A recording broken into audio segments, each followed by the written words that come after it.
pictured at the Grenfell fire.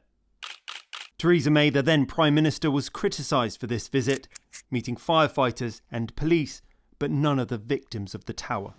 Government records shown today at the inquiry reveal ministers were not initially concerned with the trauma suffered by survivors and bereaved.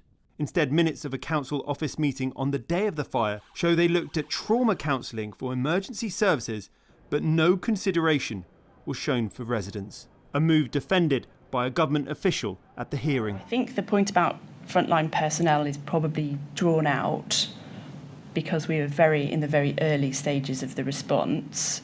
The conversation about families, I would infer from the minute, was more about holistic rest centre and reception rather than the specific trauma counselling element.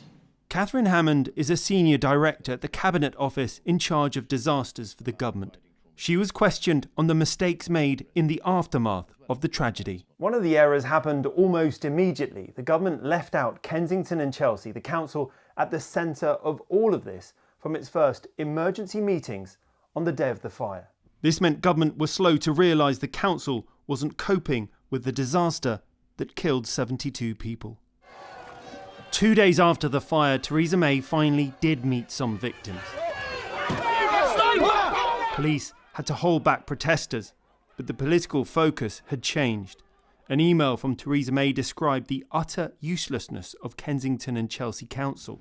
And internal government correspondence reveals the worry that Grenfell would become our New Orleans, a reference to the White House's poor response to Hurricane Katrina.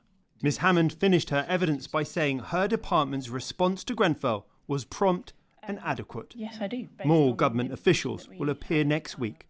Rags Martel, ITV News at the Grenfell inquiry.